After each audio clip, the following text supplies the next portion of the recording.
રાજકોટમાં Pujit Vijaybhai Rupani memorial trust દ્વારા સંચાલિત જ્ઞાન પ્રબોધિની પ્રોજેક્ટનો દીક્ષા ગ્રહણ સમારોહ રાજ્યના મુખ્યમંત્રી ભૂપેન્દ્રભાઈ પટેલની પ્રેરણાદાયી ઉપસ્થિતિમાં ઉત્સાહભેર યોજાયો હતો. જરૂરિયાતમંદ અને તેજસ્વી બાળકોને શિક્ષણ ક્ષેત્રે યોગ્ય મંચ પૂરું પાડવાના ઉદ્દેશ્ય સાથે આયોજિત આ કાર્યક્રમમાં અનેક મહાનુભાવો ઉપસ્થિત રહ્યા હતા. જરૂરિયાતમંદ તેજસ્વી બાળકોનું ભવિષ્ય ઉજ્જવળ બનાવવાના સંકલ્પ સાથે વર્ષ 2000થી જ્ઞાન પ્રબોધિની પ્રોજેક્ટ કાર્યરત છે. પૂજિત વિજયભાઈ રૂપાણી મેમોરિયલ ટ્રસ્ટ દ્વારા આયોજિત આ 26મા દીક્ષા ગ્રહણ સમારોહમાં પસંદગી પામેલા નવા વિદ્યાર્થીઓને આવકારવામાં આવ્યા હતા. આ પ્રોજેક્ટ હેઠળ ધોરણ 8થી 12 સુધીના બાળકોની શૈક્ષણિક તેમજ તબીબી ક્ષેત્રની તમામ જવાબદારીઓ ટ્રસ્ટ દ્વારા જ ઉપાડવામાં આવે છે. ટ્રસ્ટના માર્ગદર્શન અને સહયોગથી આજે અનેક બાળકો દેશની આઈઆઈટી અને એઇમ્સ જેવી અત્યંત પ્રતિષ્ઠિત સંસ્થાઓમાં પ્રવેશ મેળવીને ક્ષેત્રનું નામ રોશન કરી રહ્યા છે. આજે પૂજિત વિજયભાઈ રૂપાણી મેમોરિયલ ટ્રસ્ટના આ 26મો દીક્ષાગ્રહણ કાર્યક્રમ હતો. 2000ની સાલમાં આ જ્ઞાન પ્રબોધિની પ્રોજેક્ટ ચાલુ થયો. સમાજના એવા બાળકો છે કે જેઓ ભણવામાં ખૂબ હોશિયાર છે, પણ આર્થિક રીતે એમને આ પરવડે એમ નથી ઉચ્ચ શિક્ષણ.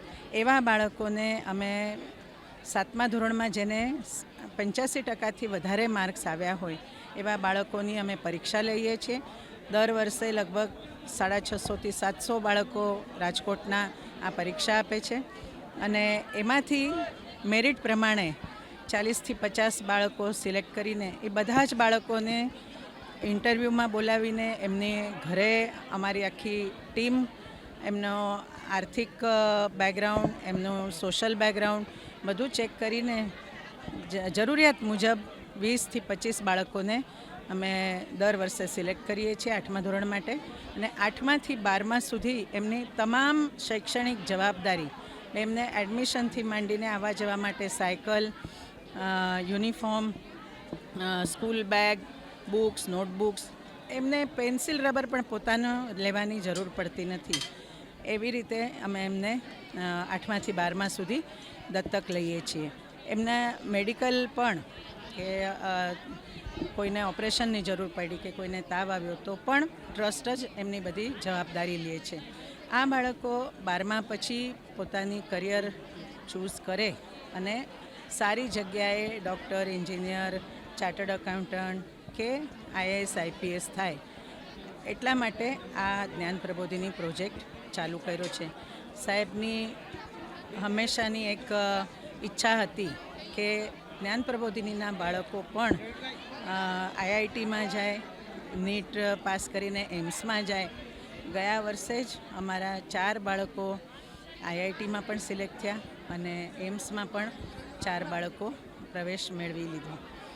તો હવે આ જે જ્ઞાન પ્રબોધિનીનું વૃક્ષ છે એ વટવૃક્ષ બની ગયું છે અને હવે બાળકો ખૂબ આગળ વધી રહ્યા છે. આ વર્ષે પણ 10મા ધોરણમાં 8 બાળકો બોર્ડમાં નંબર લઈ આવ્યા છે. પહેલો નંબરમાં પણ 2 બાળકો છે અને બીજા નંબરમાં પણ 2 બાળકો અમારા ટ્રસ્ટના આવી ગયા છે. તો હવે આ વટવૃક્ષ બન્યું છે ત્યારે હું આપ સૌને, રાજકોટના નગરજનોને, રાજકોટના લોકોએ પણ આ પૂજિત રૂપાણી મેમોરિયલ ટ્રસ્ટના દરેક કાર્યમાં કાયમ સહકાર આપ્યો છે. આગામી સમયમાં પણ આપ સૌ અમને આવી જ રીતે સહકાર આપતા રહેશો એવી વિનંતી. મારું નામ ભોજાણી ગોપી છે. હું આ પૂજિત રૂપાણી મેમોરિયલ ટ્રસ્ટ દ્વારા 7મા ધોરણના એન્ડમાં એક પરીક્ષાનું આયોજન કરવામાં આવે છે. એ પરીક્ષા 500થી 700 વિદ્યાર્થીઓ ભરે છે અને તેમાંથી 20થી 25 વિદ્યાર્થીઓને સિલેક્ટ કરવામાં આવે છે અને તે 5 વર્ષ એટલે કે 8થી ધોરણ 12 સુધીનો તમામ ખર્ચો, એટલે કે દવાથી માંડીને દફતર સુધીનો તમામ ખર્ચો એ પૂજિત રૂપાણી મેમોરિયલ ટ્રસ્ટ સ્વીકારે છે. ત્યારબાદ બધી ચિંતા એ કરે છે. અમારા સેકન્ડ પેરેન્ટ્સ તરીકે આ પૂજિત મેમોરિયલ ટ્રસ્ટ રહ્યું છે. અમારા આજે વિજયભાઈ રૂપાણી અમારી સાથે નથી, પરંતુ એમની હયાતીમાં પણ અંજલિબેન રૂપાણી અમને ખૂબ સપોર્ટ કરે છે, ડે ટુ ડે વર્ક પૂછે છે અને કેવી અમારી તૈયારી ચાલે છે એ, અને શિક્ષણ ક્ષેત્રે કશું ઘટવા નથી દેતા. ત્યારબાદ અમારી રાજકોટની નામાંકિત Dholakia school, Modi school, JSCS, Saraswati સ્કૂલમાં અમને બધાને એડમિશન આપે છે અને ત્યાં જ ટ્યુશન કરાવવામાં આવે છે. અમારો બધો ખર્ચો એ બધું ઉપાડે છે. અમારી એટલી બધી કેર કરે છે, જેટલી અમારી પેરેન્ટ્સથી ન થતી હોય ને એટલી કેર આ વિજય રૂપાણી એટલે કે અંજલિ રૂપાણી અને આ ઉપરાંત આ ટ્રસ્ટ કરે છે. Thank you. મારું નામ સોલંકી બંસી છે. હું અત્યારે ધોરણ 10માં અભ્યાસ કરી રહી છું અને કે ધોળકિયા જેવી નામાંકિત સ્કૂલમાં ભણું છું. હું ધોરણ 7થી આ પૂજિત રૂપાણી મેમોરિયલ ટ્રસ્ટ સાથે જોડાઈ હતી અને વિજય સર અને અંજલિબેન અમને બહુ જ સારી રીતે અમારા પેરેન્ટ્સની જેમ જ અમને સાચવે છે. જ્યારે વિજય સર ગયા હતા ત્યારે એવું લાગતું હતું કે અમારું પૂજિત રૂપાણી આખું ટ્રસ્ટ છે એ અનાથ થઈ ગયું છે.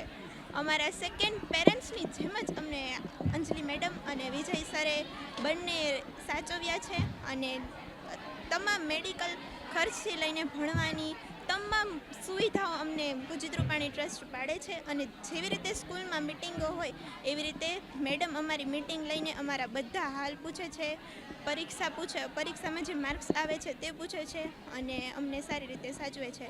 તો thank you so much Pujit Rupani memorial trust. અને આજે હું જે અભ્યાસ કરી રહી છું, કદાચ હું ન કરી શકત જો પૂજિત રૂપાણી મેમોરિયલ ટ્રસ્ટ ના હોત. Thank you.